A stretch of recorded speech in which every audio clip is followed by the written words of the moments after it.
চাকরির প্রলোভনে রাশিয়ায় গিয়ে মৃত্যুর মুখে পড়েছে বাংলাদেশি যুবকদের তাজা প্রাণ। এমনই এক হৃদয় বিদারক ঘটনায় নিখোঁজ হয়েছে ঢাকার নবাবগঞ্জের সাইদ মোল্লা। পরিবারের অভিযোগ, স্থানীয় এক দালালের মাধ্যমে ৮ লক্ষ টাকা খরচ করে ইলেকট্রিশিয়ানের কাজের আশায় ৭ই মে রাশিয়ায় পাড়ি জমায় সাইদ। কিন্তু সেখানে পৌঁছানোর পর চাকরির বদলে প্রায় ৩০ জন বাংলাদেশিকে রুশ সেনাবাহিনীর হাতে তুলে দেওয়া হয়। রুশ নারীর পাতা এই মরণ ফাঁদে পড়ে ঠিক কোথায় হারিয়ে গেল সাইদ সহ ৩০ জন বাংলাদেশি তরুণ। আমার হাজবেন্ড ওখানে আমরা একটা ভয়েসের মাধ্যমে জানতে পারছি যে মারা গেছে। আমাদের পারিবারিক সচ্ছলতা ফেরানোর জন্য ১৬ লাখ টাকা জমা দিয়ে তারা গেছে। লিগেল ভাবে যাওয়ার পরে কেন প্রতারণার শিকার হবে ওখানে। পরিবার জানায়, নিখোঁজ থাকার ১২ দিন পর সাইদ ফোন করে জানান এক চরম সত্য। তাদেরকে যুদ্ধের প্রশিক্ষণ দেওয়া হচ্ছে এবং ধাপে ধাপে ইউক্রেনের যুদ্ধক্ষেত্রে পাঠানো হচ্ছে। সরকার কাছে আবেদন, এটা সবসময় যাচাই করবেন যে বাইরের লোক যাওয়ার আগে তারা কিসের জন্য ডকুমেন্টের সিলটা দেয়, যে বাংলাদেশ থেকে লোক যাইতেছে বৈধভাবে, ওটা কেন অবৈধ হয়ে যায় ওখানে যায়। আমরা তো যুদ্ধের জন্য পাঠাই নাই। আমার হাজবেন্ড যদি মারা যায় তাহলে আমাদের পরিবার দায়ভার নেবে কে?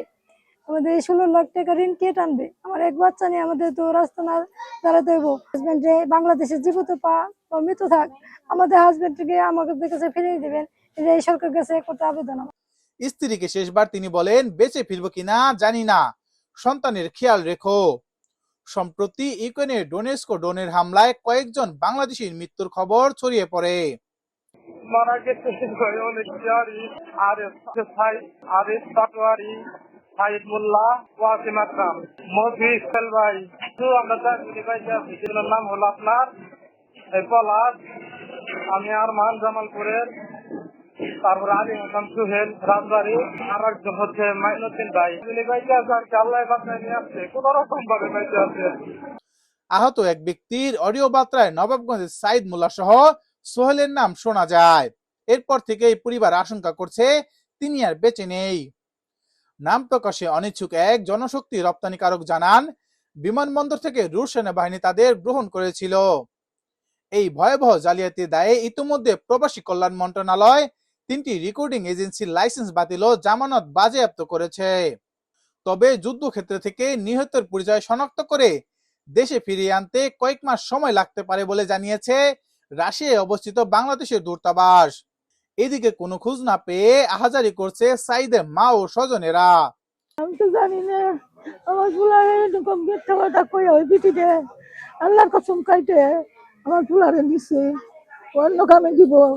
তাদের একটাই দাবি, সাইদ জীবিত কিংবা মৃত তাকে যেন দ্রুত পরিবারের কাছে ফিরিয়ে দেওয়া হয়। এই বিষয়ে মস্কোয় বাংলাদেশের রাষ্ট্রদূত নজরুল ইসলাম জানান, ড্রোন সংযোজনকারী প্রতিষ্ঠানে যোগ দিয়ে প্রায় ৩ লক্ষ রুবল চুক্তি হিসেবে নিয়েছিলেন এই কর্মীরা। তবে দূতাবাস থেকে এই রাশিয়া যাত্রার কোনো অনুমোদন দেওয়া হয়নি। সামাজিক মাধ্যমে রুশ নারী এলিনার সঙ্গে বাংলাদেশি যুবকের ভিডিও ছড়িয়ে পড়ার পর ব্যাপক ক্ষোভ প্রকাশ করেছে নেটিজেনরা। অভিবাসন বিশেষজ্ঞদের মতে, বাংলাদেশ দূতাবাসের শ্রম শাখার দুর্বল তদারকি এবং প্রয়োজনীয় যাচাই বাছাই ছাড়া ছাড়পত্র দেওয়ার কারণে এই বিপর্যয় ঘটেছে। তাদের প্রশ্ন, কার গাফলতিতে চাকরির আশায় বিদেশে যাওয়া তরুণরা যুদ্ধের ময়দানে প্রাণ হারাচ্ছেন। ইলেকট্রিক মিস্ত্রির জায়গায় হেল্পার এতটুক মানুষ, কিন্তু যুদ্ধে যে নিয়ে গেছে সেটা তো মানুষ এতগুলা টাকা ঋণ করে গেছে, সেই ঋণই তারা দেবে প্রতিদিনে। তার ভিতর যদি ছেলে সত্যি মারা যেয়ে থাকে, ছেলের একটা শোক পুরোপুরি তো তারা ভেঙেই পড়ছে এখন। এই ঘটনায় দায়ীদের শাস্তির দাবি জানিয়েছে সাধারণ মানুষ। যারা এর পিছনে দায়ী ছিল তাদের শাস্তি চাই, আর সরকারের কাছে অনুরোধ থাকবে তাদের পাশে এসে দাঁড়ানোর জন্য। আমাদের এমপি মহোদয় যারা আছে তাদের কাছে অনুরোধ। এদিকে সাইদ মোল্লার মৃত্যুর বিষয়ে এখনো কোনো সরকারি নিশ্চিত তথ্য পাওয়া যায়নি, তাই অনিশ্চয়তার মধ্যে দিন কাটাচ্ছে তার পরিবার। আমার ভাইকে ফেরত চাই, মৃত হোক জীবিত হোক, আমার ভাইকে ফেরত চাই। আমরা হইলে লাশ ফেরত দেব, আর যদি জীবিত থাকে তাই তো আছে আল্লাহর রহমত। স্বজনদের একটাই দাবি, সাইদ জীবিত হোক বা মৃত, তাকে যেন দ্রুত পরিবারের কাছে ফিরিয়ে দেওয়া হয়।